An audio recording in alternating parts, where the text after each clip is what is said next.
I thought I built my business for motherhood. I spent the last decade building my business, preparing it what I thought for motherhood would look like, and I was wrong. I thought that I did everything right. I had built a successful business. I worked from home. I had the flexibility. I had the recurring revenue. I wasn't commuting anywhere. I wasn't working 9 to 5. And if you asked me before becoming a mom whether or not my business was built for motherhood, I absolutely would have very confidently said, yes, of course. And then I had my son. And I realized how completely wrong I was immediately. So I thought motherhood would look one way inside my business. I thought that I would basically be able to keep on doing the same things. It would just be in smaller pockets of time. I thought that I would have the same ambition, the same desire, the same drive, but it would just have to fit in to nap time, right? Because that's what a lot of moms say is that, well, I built my business in the pockets of nap time, right? And so that's what I thought that it would look like. I basically thought my business wouldn't change because I built it for motherhood. I built it for this freedom. I built it for this already. So everything that I'm doing in my business already is just going to stay how it is. It's just going to be that I'm doing it in smaller little pockets of time. And that's going to make me more efficient. This is what I thought. Because I'm going to have limited time to work on it. And don't get me wrong, I had a lot of freedom beforehand. I spent a majority of the last 10 years traveling either for months at a time or traveling every single month. We moved across the country because of the freedom we had. Even still, when I meet new people in our new town and they ask what we do and where we come from and all that kind of stuff, they're always surprised and they're like, oh, how, like, you guys moved across the country, like, was it because you had work out here, like, what was it, you know, what brought you out here? And they're always shocked when it's like, oh, wow, you work for yourself. And the reason that shocks people is because the systems that we built at that time were enough. That was enough to sustain us. It was enough to, more than sustain us, it was enough to get us by with abundance, with overflow. And that's why I felt prepared. Because, to be honest, I could just, like, fuck around a lot of the time. I didn't have to be super busy working on stuff very often. And we joked when we first moved out to North Carolina that our full-time jobs became nervous system regulation, which is 100% true. Like, that absolutely is the main thing that we focused on. And then the reality, after my son was born, it wasn't that the business stopped working. Like, what really, really changed was my willingness to do things that weren't working and my capacity for, like, my tolerance of doing things that weren't directly creating results. And so the biggest, I would say, like, decision fatigue and just, like, annoyance in my business over the years has pretty much always been Instagram.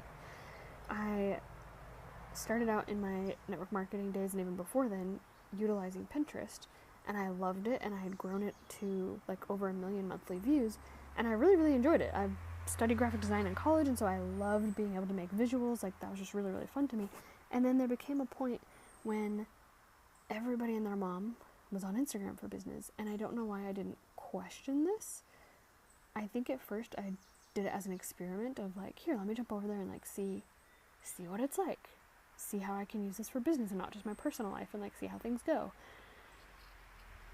And somewhere along the way, it turned from that curiosity more into, this isn't working, let me keep trying 1 million different things to make it work. Let me keep trying 1 million different things to make it work. Whereas Pinterest, it just naturally worked, and I didn't really have to try very hard. It grew to 1 million views a month, and I really was not trying very hard.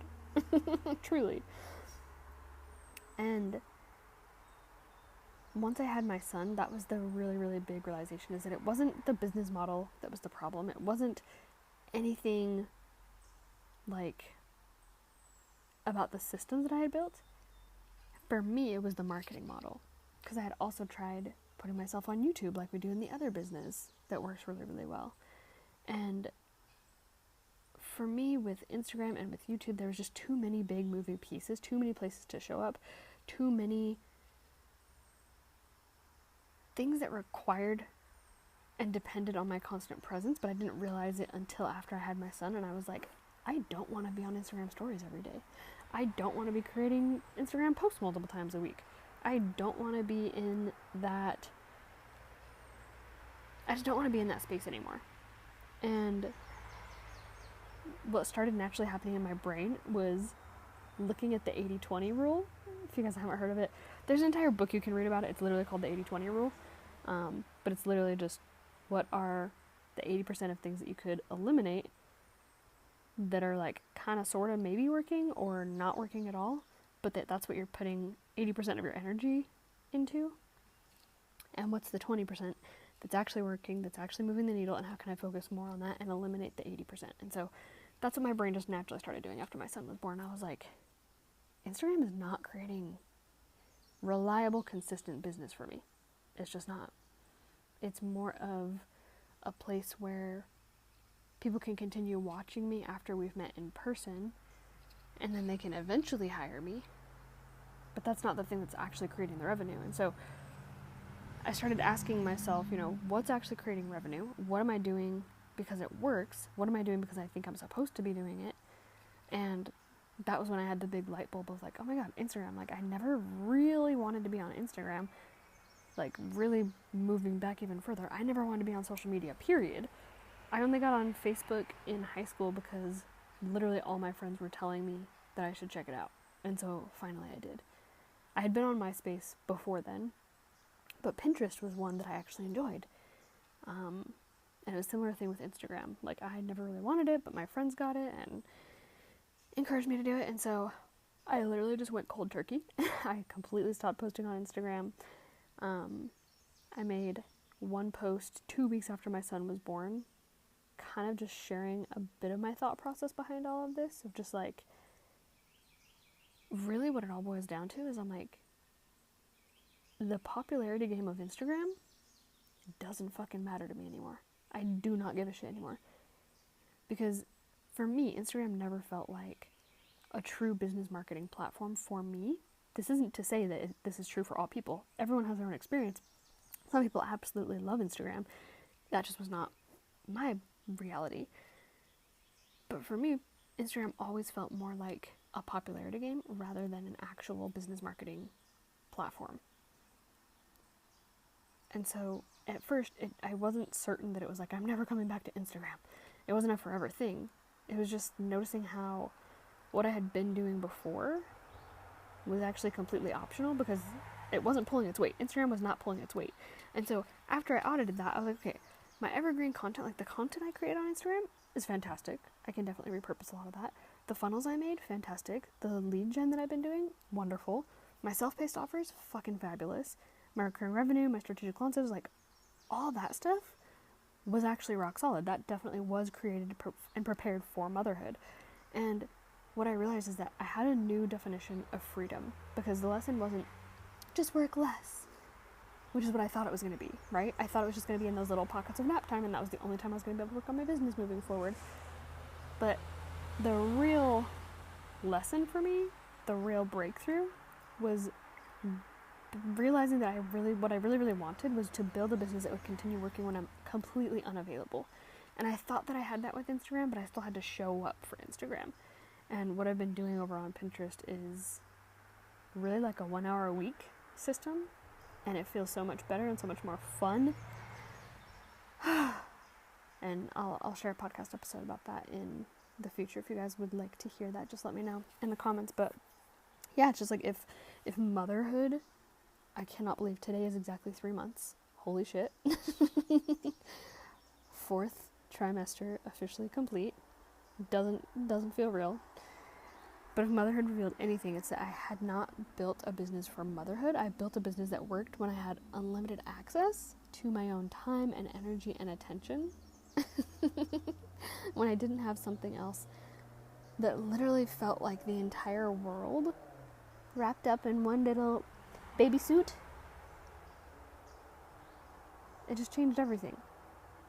And so, yeah, that's why I made that shift. And so if you are wondering how to really audit yourself and your own business, take these questions that I asked myself that I shared with you throughout this episode, and the back end system, the actual like business system that I had set up, not the marketing piece, but the business piece, is exactly what I teach inside Relaxed Recurring Revenue. It's literally my high cash flow, low stress like framework.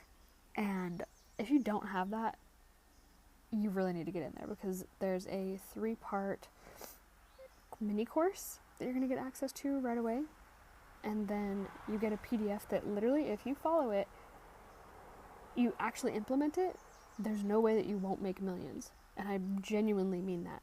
The biggest piece of advice that I can ever give you is, when people who have done what you want to do in the way that you want to do it are giving you advice, follow it, because they're literally telling you exactly how to do that thing. And if you don't do it or put it off or hear the advice, but just like, meh, maybe I'll try that one day, maybe I'll try it, but I'll do it in this different way, you're prolonging your own results.